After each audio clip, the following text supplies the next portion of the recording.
താങ്കളെക്കുറിച്ച്, താങ്കളുടെ കഴിഞ്ഞ ജന്മത്തിനെ കുറിച്ച് കുട്ടേട്ടന് കുറേയധികം കാര്യങ്ങൾ മനസ്സിലായിട്ടുണ്ട്. ടെസ്റ്റിയുടെ കഴിഞ്ഞ ജന്മത്തെ കുറിച്ചോ? അതെ. ആടുമല്ലോ ആട് ജീവിതം പോലെ അല്ല ബോസ്, രശ്മിഖാന്റെ പേര് തേൻമൊഴി എന്നായിരുന്നു. രശ്മിഖാൻ ഒരു കൊട്ടാരം നർത്തകിയായിരുന്നു.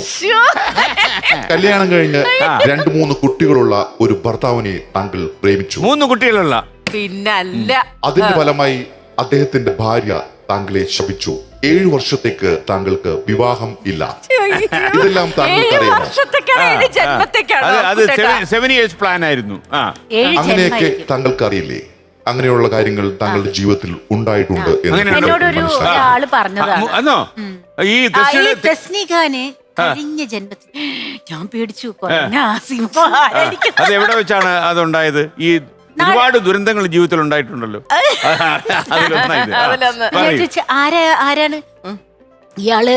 കഴിഞ്ഞ ജന്മത്തിൽ ഒരു നർത്തകിയായിരുന്നു. അപ്പൊ ഞാൻ പറഞ്ഞു അപ്പൊ ഈ ജന്മത്തിൽ ഞാൻ ഡാൻസ് ചെയ്യുമെന്ന് എനിക്കറിയാം. ഞാൻ ഡാൻസ് ചെയ്യാറുണ്ടല്ലോ ആവശ്യത്തിനൊക്കെ. ഓക്കെ, ഒരു ബ്രാഹ്മണ കുടുംബത്തില് ജനിച്ചതാണ്. അപ്പോഴും എനിക്ക് മനസ്സിലായി ഞാൻ ശരിക്കും വെജിറ്റേറിയൻ ആണ്. ശരിക്കും കഴിച്ചില്ല ഞാൻ. അല്ല, പക്ഷേ ഇഷ്ടമല്ല. സദ്യ എന്ന് പറഞ്ഞ ടെസ്റ്റ് അവിടെ കിടക്കും. ഭയങ്കര വെജിറ്റേറിയൻ ആണ്. വല്ലപ്പോഴൊക്കെ മീനും ഇതൊക്കെ കഴിക്കുമെങ്കിലും അവൾക്ക് ഏറ്റവും ഇഷ്ടം പച്ചക്കറിയാണ്. അതെ അതെ, വെജിറ്റേറിയൻ അല്ല ഫുള്ള്. അപ്പൊ ഞാൻ അപ്പൊ അതും ശരിയാണല്ലോ. എനിക്ക് മമ്മി മീനൊക്കെ വാങ്ങിച്ചു കഴിഞ്ഞാല് ഞാൻ ഒരുപാട് പെനോയിലൊക്കെ ഒഴിച്ച് ഡെറ്റോളൊക്കെ ഒഴിച്ച് കുറെ എന്നിട്ട് നെസ്കോഫി തിളപ്പിക്കും. എനിക്കൊന്ന് ലോകത്ത് മത്സ്യം ഡെറ്റോൾ ഒഴിച്ച് കഴിക്കുന്ന ആദ്യത്തെ അത് മീനിലല്ല, മീൻ വൃത്തിയാക്കി കഴിഞ്ഞ സ്ഥലം. ബ്രാഹ്മണ സ്ത്രീയുടെ ഒരു അല്ല സാർ, ആ ബ്രാഹ്മണ സ്ത്രീയുടെ ഒരു ഇത് ഇവളുടെ കയ്യിൽ ഇപ്പോഴും കിടപ്പുന്നുണ്ട്. പിന്നെ നല്ല സ്മെല്ലിന് വേണ്ടി കാപ്പി തിളപ്പിക്കും. കാപ്പിയുടെ മണം വരെ. ഇങ്ങനത്തെ ചെറിയ പൊട്ടത്തരങ്ങളൊക്കെ ഉണ്ട്. അപ്പൊ ഞാൻ പറഞ്ഞപ്പോ ശരിയാണല്ലോ, അതാണ് ബീന ഈ ജന്മത്തിൽ ഞാൻ കല്യാണം. അവളത് കൂട്ടിക്കലത്ത് ആ ശാപം കിടക്കുക. ശാപത്തിന് എങ്ങനെ മുക്തമാവും അറിയില്ല. അതറിയില്ല. എന്റെ അടുത്ത ലാസ്റ്റ് ജന്മമായിരിക്കും. അടുത്ത ജന്മത്തിൽ ചിലപ്പോ ഏതോ ഒരുവൻ എവിടോ ഇരിപ്പുണ്ട്, അവൻ ആയിസോടെ ഇരിക്കട്ടെ.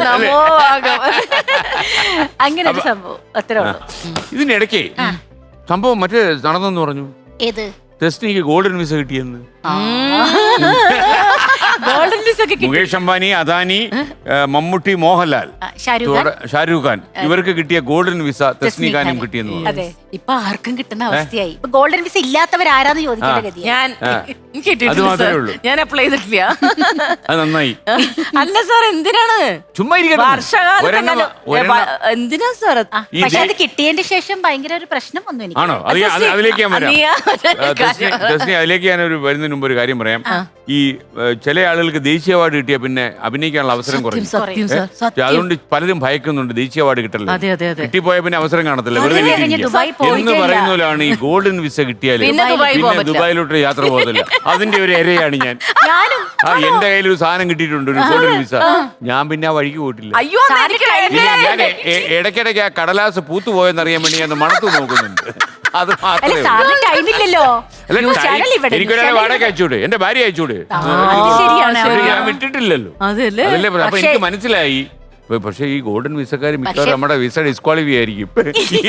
പക്ഷേ ഒരു കാര്യം സത്യമാണ്, ആൾക്കാർക്ക് സ്കൂളിൽ പോകുന്നതെല്ലാം കയറി പോകാമല്ലോ. ഭയങ്കര സൗകര്യമാണ്.